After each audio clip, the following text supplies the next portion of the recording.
వాళ్ళు మాట్లాడితే పేలేవి తూటాలే, వాళ్ళు డైలాగ్ విసిరితే వచ్చేది పెను తుఫానే. ప్రతి పలుకు అంతటి సంచలనమే. ప్రత్యర్థులపై మైక్ పట్టారా ఇక అంతే, దద్దరిల్లిపోవాల్సిందే. వాళ్ళ మాటల్లో పంచులతో పాటు సబ్జెక్టు ఉంటుంది, కానీ హైలైట్ అయ్యేదే కర్ణ కఠోర మాటలే. అలాంటి అగ్గిబరాటాలు ఓటమి తర్వాత సైలెంట్ మోడ్లోకి మారిపోయారు. ఎందుకనో కానీ ఓ రేంజ్లో సాగే డైలాగ్ వరకు ఫుల్ స్టాప్ పెట్టారు. లౌడ్ స్పీకర్ లాంటి ఆ నాయకులు ఇప్పుడెందుకు sound తగ్గించేశారు?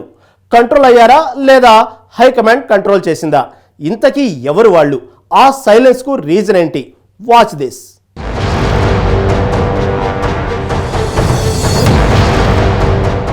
Kodali Sri Venkateswararao alias Kodali Nani, RK Roja alias నగరిలో మాజీ నాయిక, అనిల్ కుమార్ యాదవ్ పేర్ని నాని కన్నబాబు.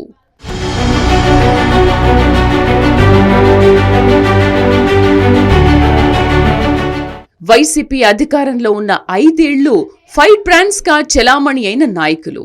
రాజకీయ ప్రత్యర్థులపై విమర్శల దాడి చేయడంలో వీళ్లదే అందవేసిన చెయ్యి. ప్రత్యర్థి వర్గంలో ఉన్నది చంద్రబాబు అయినా పవన్ కళ్యాణ్ అయినా వై డోంట్ కేర్ అంటూ గత 5 ఏళ్లుగా రెచ్చిపోయారు.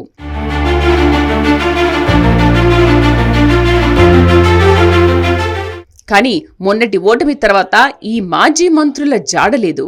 కనీసం వారి గొంతు కూడా ఎక్కడా వినిపించట్లేదు. ఎందుకో కానీ సైలెంట్ అయ్యారు. ఓటమి బాధ నుంచి తేరుకోలేకపోతున్నారా? అధినేత ఆదేశాలతో మౌనంగా ఉంటున్నారా?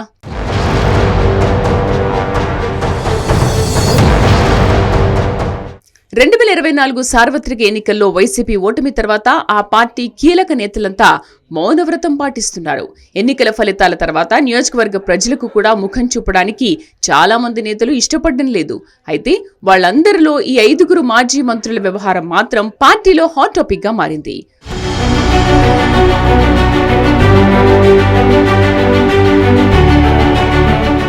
అందులో మరీ ముఖ్యంగా కొడాలి నాని, రోజా గురించి ప్రత్యేకంగా చెప్పుకోవాలి. ఈ ఇద్దరు తెలుగుదేశం పార్టీ నుంచే రాజకీయ అరంగేట్రం చేశారు.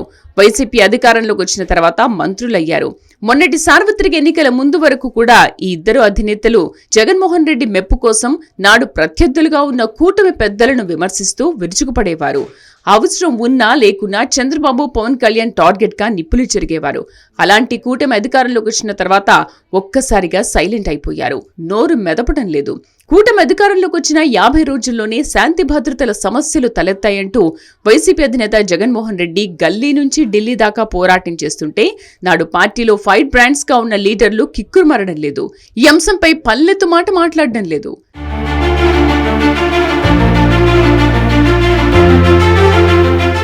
గుడివాడ మాజీ ఎమ్మెల్యే కొడాలి నాని జగన్ మొదటి కేబినెట్ లో మంత్రిగా పనిచేశారు.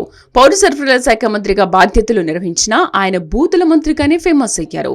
చంద్రబాబు, లోకేష్, పవన్ కళ్యాణ్ విమర్శించడమే లక్ష్యంగా గత 5 ఏళ్లు కొడాలి నాని పనిచేశారు. సందర్భం ఏదైనా, సమస్య ఎక్కడొచ్చినా దానికి చంద్రబాబే కారణమంటూ ఓ రేంజ్ లో ఫైర్ అయ్యేవారు మాజీ మంత్రి కొడాలి నాని. రాజకీయ విమర్శలకు పరిమితమైతే పర్వాలేదు, కానీ వ్యక్తిగత విమర్శలకు వెనకాడకుండా, అధికార దర్పంతో ముందు వెనక చూడకుండా నోటికి ఎంతొస్తే అంత మాట్లాడారు. కానీ కాలం ఎల్లకాలం ఒకేలా ఉండదు కదా.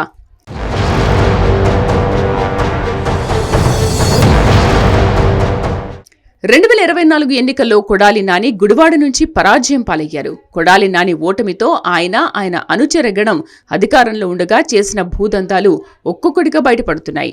దీంతో కొడాలి నాని నియోజకవర్గానికి రావడానికి భయపడే పరిస్థితి నెలకొందన్న చర్చ జరుగుతోంది. కూటమి ప్రభుత్వం తీసుకొచ్చిన ఉచిత ఇసుక విధానాన్ని పరిశీలించిన ఈ మాజీ మంత్రి అప్పట్లో ప్రభుత్వాన్ని మెచ్చుకునే ప్రయత్నం చేశారు. ఇక ఆ తర్వాత నియోజకవర్గంలో ఆయన జాడే కనబడ్డం లేదనే చర్చ జరుగుతోంది.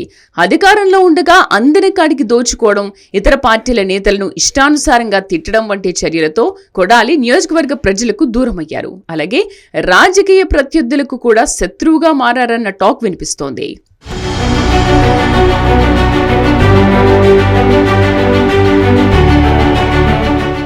మరో మాజీ మంత్రి వైసీపీ మహిళా ఫైట్ బ్రాండ్ లీడర్ రోజా పరిస్థితి కూడా సేమ్ టు సేమ్. రోజాకు అవతలి పార్టీ నుంచి ప్రత్యర్థులే కాకుండా సొంత పార్టీలోనూ శత్రువులు ఎక్కువగానే ఉన్నారు. జిల్లాకు చెందిన మాజీ మంత్రి పెద్దిరెడ్డితోనూ విభేదాలు ఉన్నాయి. నగర నియోజకవర్గం నుంచి 2 సార్లు గెలిచిన రోజా అధికారంలో ఉన్నప్పుడు ప్రత్యర్థి పార్టీల నేతలపై అనవసర నోరు పారేసుకున్న సందర్భాలు ఎన్నో. అంతేకాకుండా రోజా టూరిజం మంత్రిగా ఉన్న సమయంలోనే రిషికొండ నిర్మాణాలు జరిగాయి. ఈ నిర్మాణాల వెనుక భారీ అవినీతి జరిగిందని, ఆరోపణలతో పాటు 500 కోట్ల ప్రజాధనాన్ని వృధాగా ఖర్చు చేశారని కూటమి నేతలు దుమ్మెత్తిపోస్తున్నారు. అంతేకాకుండా మరో మాట ఏంటంటే, రోజా ఓటమిపై నియోజకవర్గంలో సొంత పార్టీ నేతల సంబరాలు చేసుకున్నారన్న టాక్ నడిచింది అప్పట్లో. దీంతో రోజా కూడా నగరి వైపు కన్నెత్తి చూడలేకపోతున్నారట.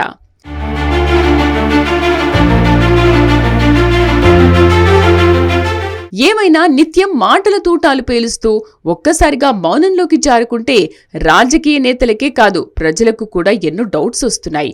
ముఖ్యంగా కొడాలి నాని వంటి లౌడ్ స్పీకర్ లీడర్లు డైలాగ్ వార్ టైంలో నిశ్శబ్దంగా ఉంటే ఇంకా చాలా సందేహాలు, ప్రచారాలు చక్కర్లు కొడతాయి. ఏది ఏమైనా ఫైర్ బ్రాండ్ సైలెన్స్, కాంట్రవర్సీ రగిల్చే వైలెన్స్ కన్నా దారుణంగా ఉందంటున్నారు కార్యకర్తలు. మరి వీరి మౌనానికి అసలు కారణమేంటో వాళ్లే నోరు విప్పి చెప్పాలి. అప్పటిదాకా ఇలాంటి రూమర్స్ వినాల్సిందే.